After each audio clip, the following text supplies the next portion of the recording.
What a great gift. And Jesus said, this shall be remembered, because she gave him a resurrection before he even died. You can do the same. You can pray, give the best you have for a young man named Glenn Beck. And thirdly, and I close, I'm going to walk back. There was another great woman, just like you, just like you, just like you. She was not Jewish. She was Greek. She was like you and I, a Gentile. She was not supposed to be in the crowd. But she came. She followed Jesus on behalf of her daughter who had an unclean spirit. Didn't have no money. But God's Son, Jesus Christ, said he had not seen that kind of faith in her as he had seen in the Israelites. And do you know what? When she got to Jesus, even the disciples told her she was not included. And when she spoke to Jesus in a begging voice, he ignored her. He would not say a word. And then when Jesus spoke, he said, should I take the bread from the table of the children and give it to a dog? She didn't get upset. She did not panic. She said, you're right, but even the dog is due crumbs. There's somebody here living on crumbs. I looked at my man, his hands. There are people come from Iraq and all around, from Afghanistan on different legs. But I think they can give a crumb. They can give all they have. She said, but feed the dog underneath the table. And I close. I want to thank Glenn Beck for giving a person of mine, a man, that don't deserve to be here. I quit school in the 10th grade, but God never let me stop.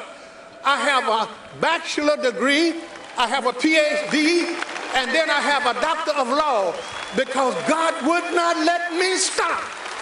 He fed me underneath the table.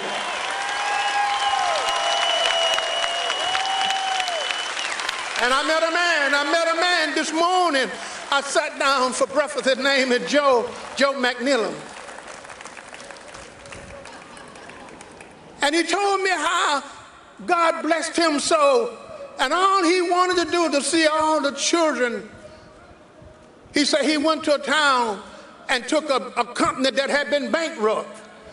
He took that company and gave 300 and some people a job, feeding a person with a dog appetite beneath the table. Thank you for letting me come, and thank you for this reward that I do not honor. I don't deserve it, that's what I'm saying.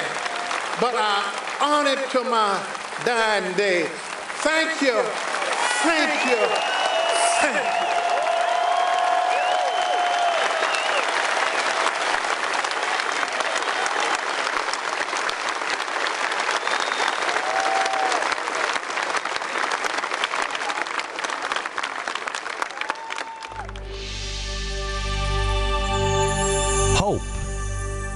The parent of both faith and charity. It's the light in a world that sometimes can be dark and a difficult place. Without hope, without that glimmer of faint light shining through even the bleakest of times, we die. Hope is our eternal flame. But for hope to be real, it must be based in truth and honor. Without it, hope is nothing more than an empty wish. Our history is chock full of brilliant men and women whose integrity and courage gave birth to this glorious republic. Men and women whose actions radiated hope throughout this entire land of ours. But where have they gone? What happened to truth? What happened to honor? What happened to the individuals who just do the right thing, the hard thing, even when no one is watching? We need leaders to give our children something to hope for, to hope in. We must restore, not transform those values, those principles, the freedom that defines who we are, who we have always been. America the beautiful, the land of the free, the home of the brave, the shining beacon, the city on the hill for the whole world to see. That is our truth. That is our hope.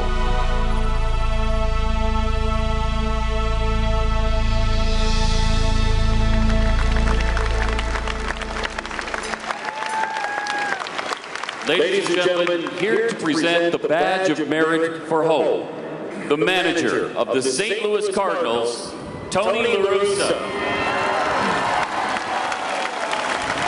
Good morning.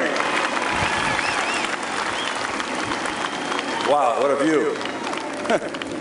Anyway, before I get to the award, I want to thank Glenn and his team for a couple of things. One, for the introduction to the organization, which is the Special Operators Warriors Foundation.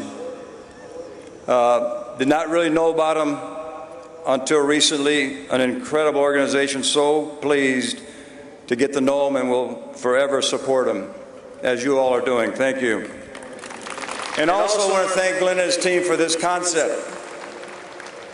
I mean, it's invigorating to listen to what's been done so far and what's going to be finishing this program. My responsibility is to introduce this year's Hope Award recipient. What does a Hope Award represent? The essence is a commitment to honesty, integrity, and truth, and trust. And they exemplify this through their personal and professional lives. Success is hard-earned. An award winner will have confronted challenges, adversity, failure, refused to give in, and determined to influence the outcome no matter what he or she faces. These are the qualities that we often define as a hero. In reality, I think most of us will agree that real-life heroes are hard to find. In fact, to many, especially the young people, our heroes are a product of movies, TV, and fiction books. But we do have real-life heroes, and one of them is our Hope Award winner, Albert Pujols.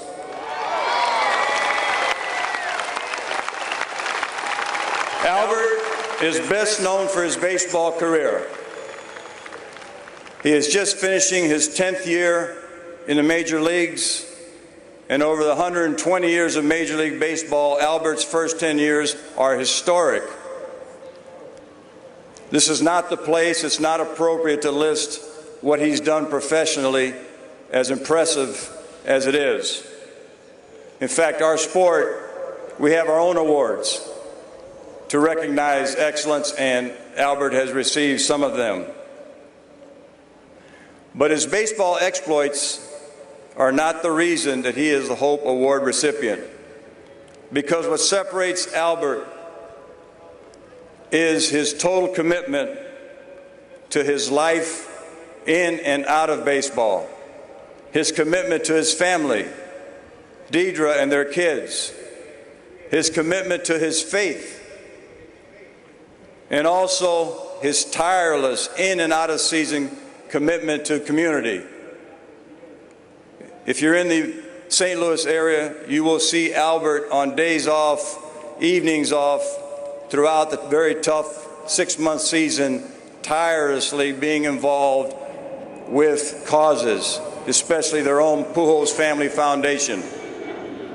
So, in a time when you're looking for a real-life hero, the fact that the opening comments that were recorded, they said there's a search for examples of excellence. I want to introduce you to an example of excellence, our Hope Award winner this year, Albert Pujols.